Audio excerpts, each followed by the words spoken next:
At the commencement of the film, it is revealed that extraterrestrial beings have seized control of the entire planet. These aliens do not intend to obliterate this world, instead, they desire to reside here and exploit its resources. If humans do not wish for their own annihilation, they must now coexist with the aliens and operate in accordance with their principles. In straightforward terms, humans have now become subservient to the aliens, and the extraterrestrials are referred to as legislators in this world. The aliens are currently utilizing Earth's resources to construct living spaces for themselves with the assistance of humans. Underground, the residential area is designated as the closed zone, a location where only the extraterrestrial beings and authorized government officials are permitted to enter. The aliens have installed a tracking device on the necks of humans to meticulously monitor their every single activity, which encompasses all sorts of their biodata and criminal records. Consequently, while all government officials are adhering to the aliens' directives, there exists a group that aspires to resist them.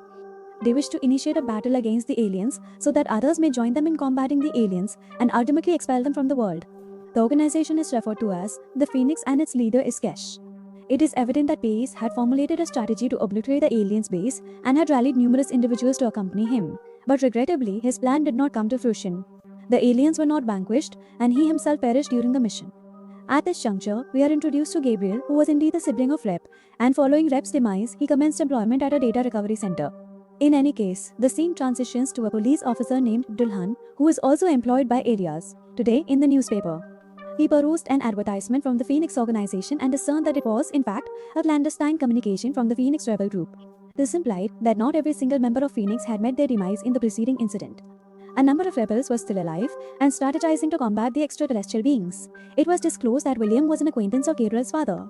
He frequently met with Gabriel and harbored suspicions that Gabriel was in some manner linked to the rebel group due to age.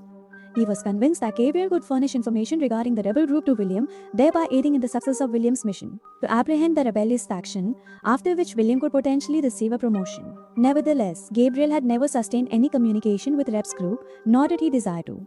He aspired to lead a straightforward life. He didn't even wish to reach out to them to assist William. After his encounter with Gabriel, William proceeded to meet his acquaintance James, who had connections with numerous government officials. He gathered some intelligence from him and subsequently returned to his office to notify the officers that he was convinced the Phoenix group remained operational. They were orchestrating some covert mission. He also had proof. He merely wanted to prevent the upcoming terrorist attack. After that, things were somewhat alright, because it was shown that indeed the Phoenix group was secretly planning a mission and were going to meet to execute it together.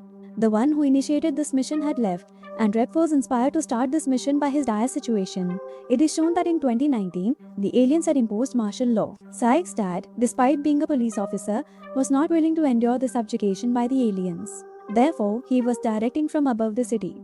They attempt to operate the vehicle and flee from this location. Nevertheless, ultimately, when they arrive at a tunnel, it is blocked from the front by the extraterrestrials, and Zack's mother and father are both killed, leaving Reese and Gabriel utterly isolated. The scenes transition once more to the year 2027, where Pavilion encounters Gabriel and asks him to assist in contacting the rebel group. In exchange, he assures Gabriel of a secure life. Gabriel once again declines to cooperate, so William approaches him with a strategy. Because he secretly suspected that today GBR would need those rebels.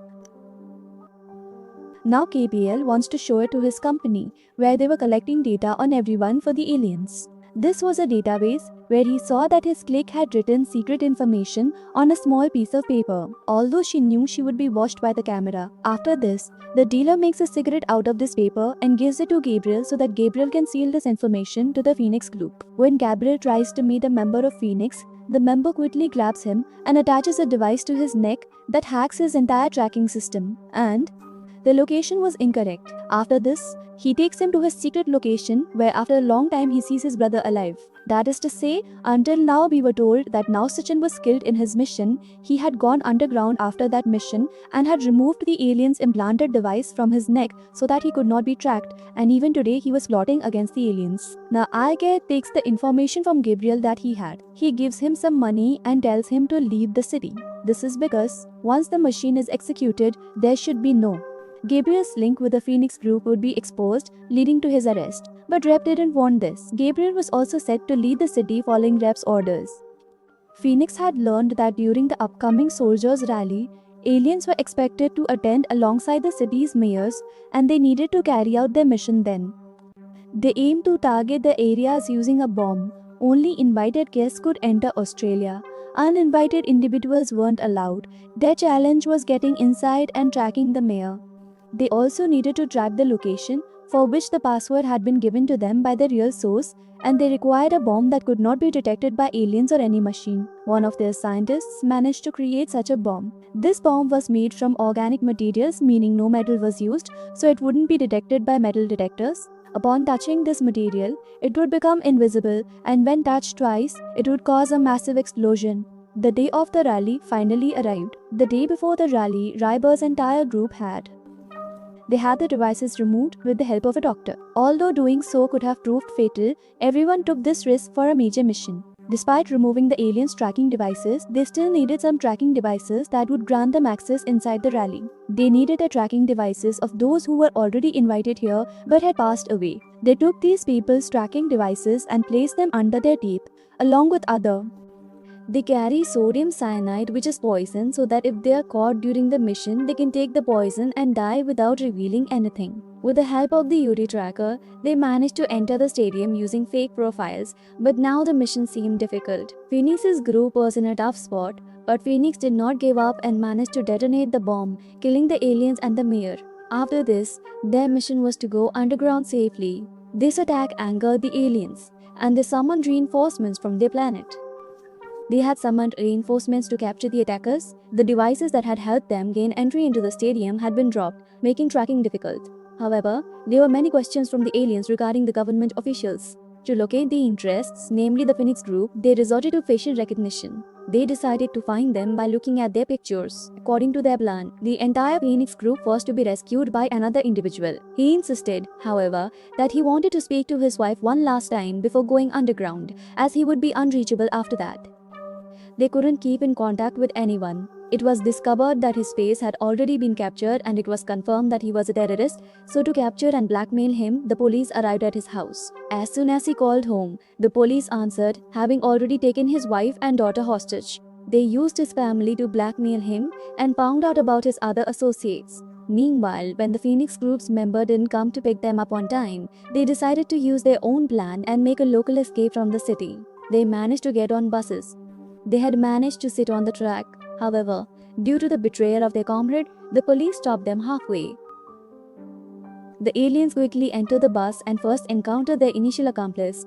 Before the aliens can capture the second accomplice, he consumes cyanide and commits suicide. Race was also about to consume sodium cyanide, a poison, but William arrested him beforehand. After arresting Guys, William did not hand him over to the authorities but kept him to blackmail Gabriel. He summoned Gabriel, showed him escape, and said that if you do not help me, I will kill your brother Race. In return, all I need is for you to catch the Phoenix game. Capture the mastermind, contact them in any way possible, Gabriel. He was completely trapped in their blackmail. According to what he was told, he contacts the Phoenix group, saying that he has important information. When people from Phoenix ask him about the information, he says that he will only share it with the mastermind because he only wanted to know about the mastermind. In this way, Gabriel learns the address of the mastermind, and when he arrives, we see that the mastermind is none other than William's closest friend. It was also shown at the start of the movie. When Gabriel went to her house, she recognized Gabriel instantly as if she already knew him, and Gabriel was shocked to learn that she was actually friends with Gabriel's dad. Before she could reveal more, William tracked Gabriel and arrived there with his associates and immediately ordered an encounter with his own friend. After that, her house was searched, where all the tracking devices and recording devices are found. It turns out that they are all at her home. Government officials used to visit her profile, who was somehow linked to the alien situation, and if they talked about aliens, it would get recorded here. In this way, she used to gather information about aliens and then make her plans. There is a profile against them. Among the people, there was also a police commissioner who had given the information about the aliens' rally to Jane. He had given it to this woman, but he did not know this woman might also be an expiry. Due to the commissioner's significant responsibility, not only is he dismissed from his job, but he is also taken into custody. And where William had apprehended, he is similarly imprisoned. Pleased with William's commendable work, he is subsequently promoted to the position of commissioner. Glaive and the commissioner are sent to the alien planet with the assistance of an alien spaceship, which made Gabriel deeply upset. Before reporting to the aliens, William came to meet Gabriel once, who was very sad. Gabriel tells him that my brother's mission has unfortunately failed once again. In response, William comforts him by saying, Who knows, maybe the mission's failure was part of the plan. As he sees this, he hands Gabriel a chip, revealing a significant twist that William was also part of this very mission. The person who was killed, Jane, was connected with Gabriel's mum. The video was of Gabriel's baby shower, featuring William, William's dad, and all their friends who together had actually formed the Phoenix Group. None of the people in this video, including Gabriel's dad, wanted to be enslaved. They didn't want enslavement. There was planning on a large scale. At the end of the video, Gibgill is told that he must continue the fight and motivate people for his cause. The movie returns to the present in the year 2027 when William is going to deliver his first report to the aliens inside their civilization. At this time, his entire body is covered with the same invisible liquid that explodes like a bomb. The idea was that the whole plan was for the first mission to fail so that they could get a promotion. After this, William goes inside the alien civilization and the alien civilization itself was destroyed. And here was a surprising twist that in this entire movie, the mastermind was not someone else but William himself, who was always shown against Phoenix, and apart from Jane, no one knew about it. Now, as soon as William enters any alien civilization in that low zone, that alien civilization explodes. There's an explosion and that alien civilization is destroyed. After its destruction, the aliens become fearful because now, apart from the Phoenix Group, the whole world. Certainly, various groups had emerged and initiated these minor skirmishes against the alien forces, and individuals had now commenced reclaiming their rights from the extraterrestrials, and this is precisely where the film concludes.